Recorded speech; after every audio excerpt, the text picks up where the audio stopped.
I'm asking the bigger question of who am I? Who am I really? My answer is I am God's child. I am that which is born of all that is. I am, as Pierre de Chardin said, a spiritual being having a human experience, come trailing the breath of the ancestors yet, but trailing the breath of the angels, and understanding that because I am connected to the source of all that is possible for me. And what do I want? I don't want to just be successful in the world. I don't want to just make a mark or have a legacy. The answer to that question for me is I want to fulfill the highest, truest expression of myself as a human being. I want to fulfill the promise that the Creator dreamed when He dreamed the cells that made up me. What do I want?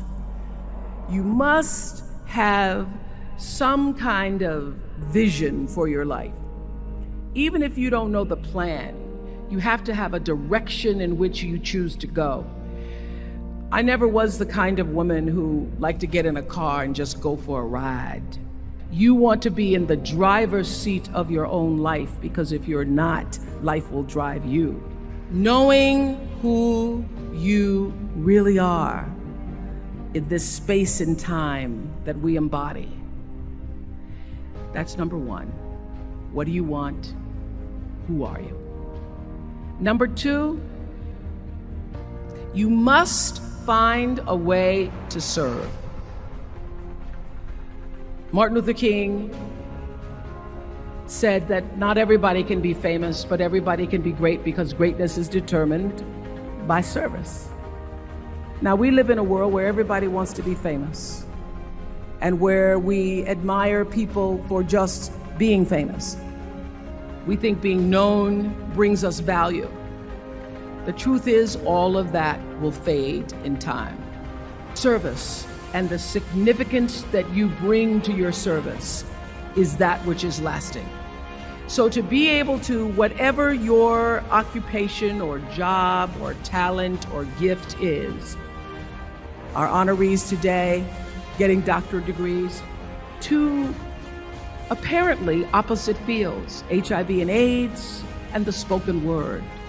But what they have in common is service, using the spoken word in service to community and the world, using your knowledge and information about HIV and AIDS and medicine in service to the world. And if you look at all the most successful people in the world, whether they know it or not, they have that paradigm of service. Service through medicine, service through art. Using whatever it is you produce, your product, as a way of giving back to the world.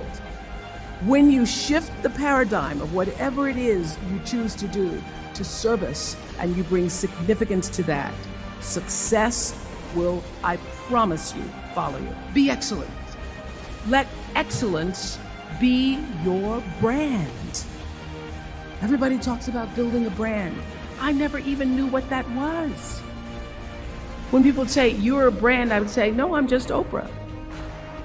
What I recognize now is that my choice to, in every way, in every example, in every experience, to do the right thing and the excellent thing is what has created the brand.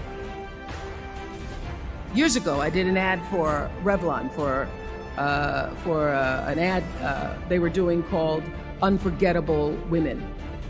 And what I know is that when you are excellent, you become unforgettable.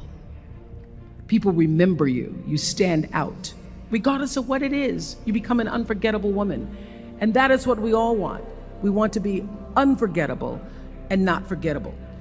So doing the right thing, even when nobody knows you're doing the right thing, will always bring the right thing to you.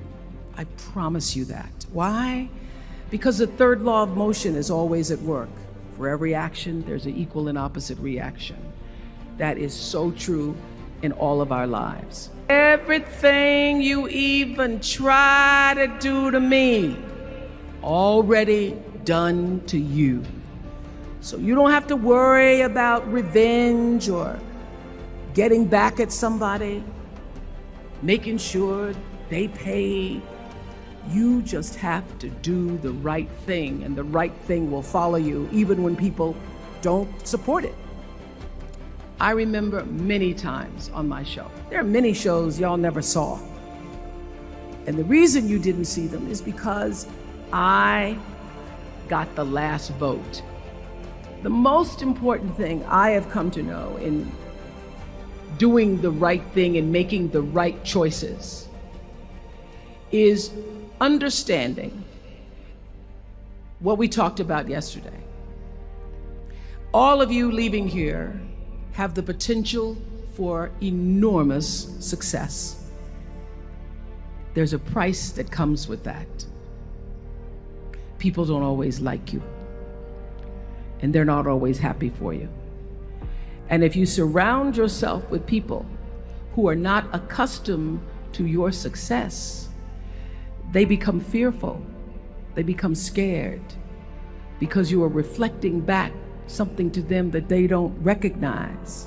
People who want the best for you want you to be your best.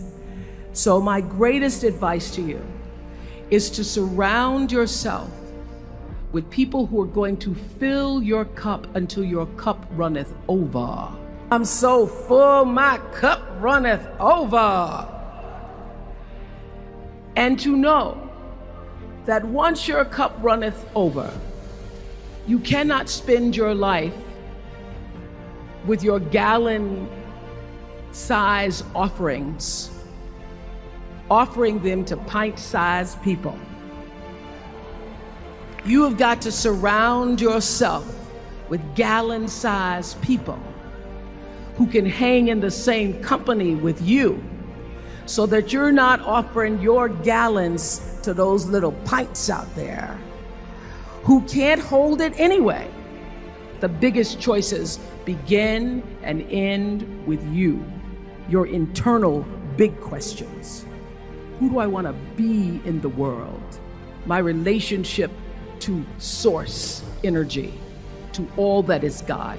Your experience of that which is all life, which is divine and universal. Being connected and aligned with that. When you are tuned in and charged into that, whenever you feel empty, you go inside yourself and you connect to the source, and you know that all things are possible.